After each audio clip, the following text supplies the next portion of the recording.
Well, I'm out working up a sweat in this March Minnesota blizzard today, doing some deer bedding area maintenance. I stepped into a bedding area that I have not done any work in for at least 2 years, maybe 3 years. I'm very, very pleased with the amount of woody regeneration I have in this bedding area, but the biggest issue was because I hadn't stepped foot in here in a while. I had some downfalls. I needed to clean up some dead ends that needed to be cleaned up, and just had to open up some deer runs throughout the bedding area because I always want to have as much room as possible for the deer to move around, but still have the bedding area be very, very thick. So I'll show you what I was up to today, and yeah, go from there.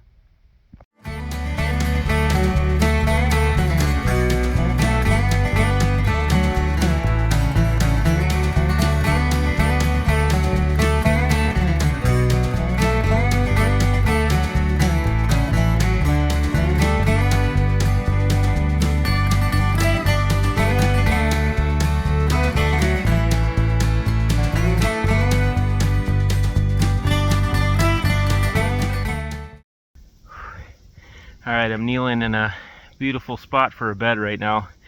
This was a spot that was a canopied bed, but it was a down tree, so I knew it would settle eventually. Well, today I came in because it did settle, cleaned it up, and I'll show you why I love this spot for a deer bed, because there was always a deer bed here when I had that nice canopied bed. Alright, so here's my view. Here's the backstop. That's the biggest reason I think the deer bedded here, because we have this big down tree. So they're bedded up against it. But I got a nice escape that way. Got a good one cutting out front. I'm going to clean that up a little bit. And then open that up right there, as you saw in the video. You can see I'm kind of on a perfect little bench right here. It drops down quite a bit into a bottom right there. And this area is just getting thick. I love it. It's becoming a deer hotel for sure.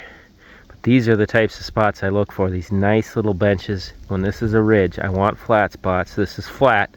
And this spot always had a bed when that tree wasn't settled in here. And now it should have a bed again.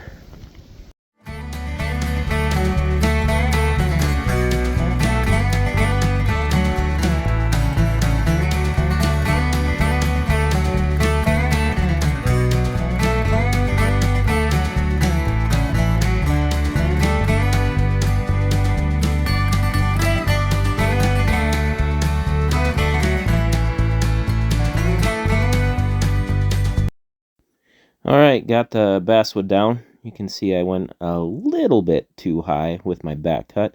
I like to do my back cut a little bit higher than the face cut, but this one was just a little bit higher than I like. Still had nice hinge wood though, and the tree fell very well.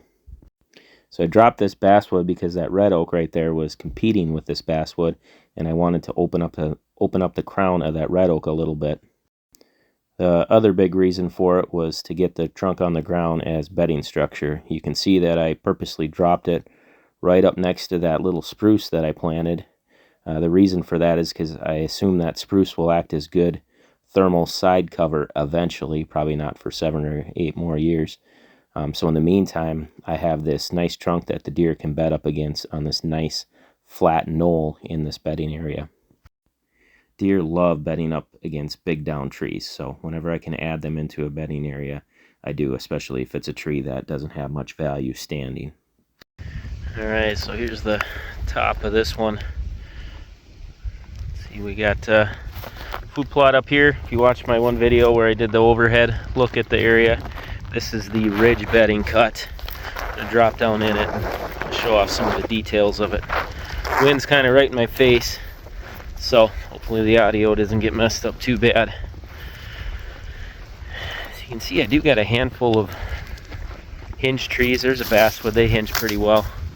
See all the growth off that one. Beautiful spot for a bed right below the ridge. So I like that because I can still get into my stands that aren't actually anywhere near here just fine, and the ridge does the screening for me. So there's a beautiful little knoll for a bed. So as I drop down in it, you can see Getting some great regeneration. This was a trail that was cut off, had a tree fall, so now it's good to go again. Wide open spaces, have nice runs cutting back and forth through here. Got good woody regen. I love this spot because these trees right here are oaks, so I can have thick cover. Those are oaks that are left too. I got thick cover in here, but then I also got the acorns raining down, so kind of have the best of both worlds. This is probably the most open spot in the whole bedding area. For the most part, it's very thick. There's another spot that was cut off by a down tree, but now I open it back up. Good to sneak back through there. Here's a nice high knoll. I love this spot. I've actually seen a buck bed right here when this was a little more open. It was on the bottom part of the ridge, quite a ways off, and I watched a buck bed right there.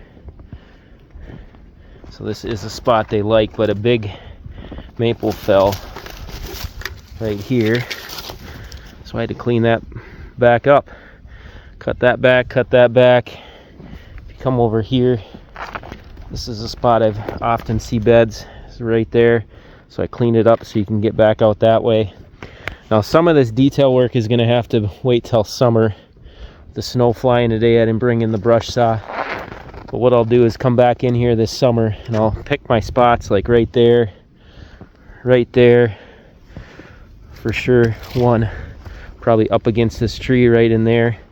I'll have the brush saw in here and I'll clean it up with the brush saw and probably spray down the beds too. Just the detail work will take me another 3 or 4 hours for this. This is actually a really big bedding area, but it's worth it. Those are the things that make the difference. I mean, the deer will bed in here the way it is already, but you do the work and you get that right deer to bed in here at the right time, it's all worth it. Here's just a look at some of the woody regen. You can see with the leaves on the tree, that's a lot of ironwood that's popping back, but they do provide really good cover, and once they get too mature, they're easy to reset with the chainsaw, so I'm okay with having some of those in here. As I've shared in other videos, and you saw earlier in this video, I do have a good handful of scattered spruce in this bedding area. Now this is planning for the future. These just add really nice structure, a little bit of thermal protection, and just a little bit of diversity to the bedding area. If you get into thicker bedding areas and you find an isolated conifer, more often than not, you'll find a bed up next to that conifer. They just really do make great bedding structure in bedding areas. Here again, you can just see the awesome amount of woody regeneration I have going on in this bedding area. And when I came into this spot right here, it was just about cleaning up trails, because I have a lot of nice little benches throughout the bedding area, and I wanted to make sure that the deer had access to all those really nice little bedding knolls. So I had to cut in quite a few more trails just to make sure that the ease of movement through the bedding area was there for the deer. I definitely want to shoot a follow-up for this area in the summer when I come in to do the detail work, because man, is it thick. I mean, it looks like an absolute jungle, but yet when you look closely, there's a plan behind it, and the deer have everything they need in this bedding area.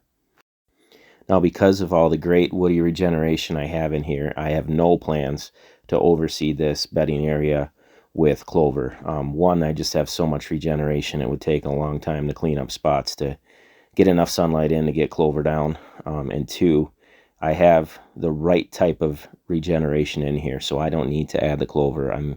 All the plants pretty much on the top side of this bedding area are native plants. I mean, it's full of ironwood, as you could see, but there was lots of maple, there's some oak, there's some brambles, red-berried elder, all kinds of good stuff.